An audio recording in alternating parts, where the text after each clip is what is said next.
ini kan caya bae di bener kulit garing ini gitu, buku ini gitu. Sing jelas ki lagi sholawatan Habib nang Panjurendang, Habib Syafiq. apa?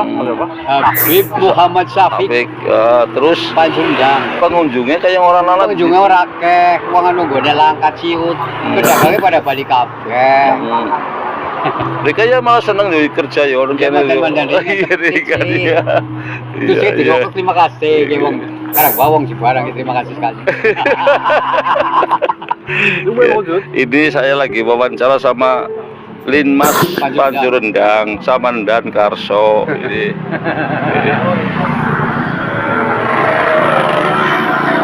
Itu begitu dan tanggane Pak Kamal. Ini Linmas Panjurendang. Itu suasana sudah sepi, sudah sepi. Terima kasih atas informasi dari saya. Haji Barang. Terima kasih. Assalamualaikum warahmatullahi wabarakatuh.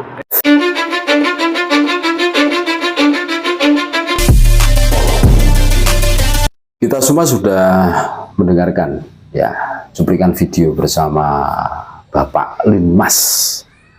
Bapak Linmas itu kebetulan menjaga acara sholawatan bersama Kabib Kabib Bocil itu namanya Habib Syafiq kan, itu berada di daerah Pekunjan, daerah Banyumas yang dekat Bumiayu lah. Dari pengakuan Bapak Linmas itu sepi, saudara-saudaraku. Iya, sepi. Tidak seperti dulu itu. Berarti apa? Banyak saudara-saudara kita yang tercerahkan, teredukasi. Percuma sholawatan dengan Habib, mereka itu tidak bisa membimbing umat kok. Isinya doktrin, isinya mahabbah, dawir, nggak jelas. Intinya seperti itu. Dan mereka bikin majelis sholawatan itu dalam rangka mencari cuan, itu jelas. Tujuannya itu jelas. Makanya itu testimoni ya, testimoni yang berada di daerah Pekunjan Haji Barang. Jadi sepi sampai para penjual yang biasanya ramai itu ya pulang, nggak ngapain, tidak ada pengunjungnya. Akan tetapi ini lucu, ini lucunya apa? Kok masih saja ada orang-orang yang ngundang Habib itu. Terus konsepnya itu apa sih? Tujuan mereka itu apa sih? Apa mereka itu tidak melihat fakta yang terjadi? Polemik nasab ini kan bergulir hampir 3 tahun. Ini kan seharusnya kan menyadarkan bagaimana perilakunya Habib. Wah, semuanya sudah jelas kok. Ternyata mereka itu ya keluar ke sana kemari ngaku cucu Nabi, hanya sebatas itu saja, keluar saja. Mereka tidak bisa membuktikan kok. Terus berarti selama ini mereka membodohi kita kan? Ya kok masih diundang? Nah itu maksudnya apa? Konsepnya seperti apa kan begitu? Makanya selama mereka belum bisa membuktikan dirinya sebagai cucu Nabi ya sudah, selama itu pula nggak usah ngundang, nggak usah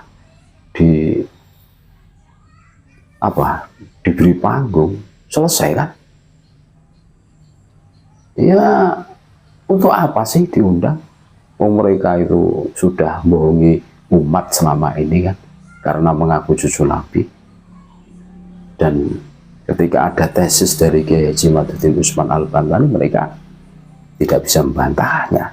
Durasi hampir 3 tahun lah. Terus mereka tidak mau tes DNA untuk membuktikan dirinya dengan dalih ini dan itu, cari pembenaran saja. Nah ini loh, ini kan lucu, ini aneh kan? Kok masih saja diundang? Belum lagi kasus yang lainnya seperti pembelokan sejarah, semuanya diarahkan menuju Habib kan? Ya sesuai dengan gaya mereka, setiap ceramah ya selalu mengunggulkan golongan mereka kan, tanpa mau mengunggulkan golongan yang lain. Bahkan saking semangatnya mengunggulkan golongan sendiri, mereka tidak segan-segannya menghina golongan yang lain. Ya buktinya banyak lah, kiai kita, tokoh-tokoh kita itu dihina sedemikian rupa, dikatakan buta mata, buta hati, wali setan, wah macam-macam lah. Bahkan dikatakan hewan yang berkaki 4. Ini kan jelas loh. Terus apa yang diharapkan dari orang-orang gerombolan seperti ini? Tidak ada kan. Nah ini aneh kan. Kok masih saja orang-orang itu buta apa gimana, apa tuli, kok masih ngundang orang-orang seperti ini? Pertanyaannya, apakah orang-orang yang pintar sholawatan, orang-orang yang alim yang ada di Nusantara ini sangat banyak, saudara-saudara. Ini loh, ini potret dampak dari doktrin Habib Doboloyo seperti ini. Dan kami yakin yang undang Habib itu ya para jongosnya, para mukibulnya itu loh, yang di situ itu gagal move on bahwa junjungannya itu bukan durian Nabi gitu loh. Akan tetapi mereka ya fanatik buta tasuk. Isinya ya seperti itulah.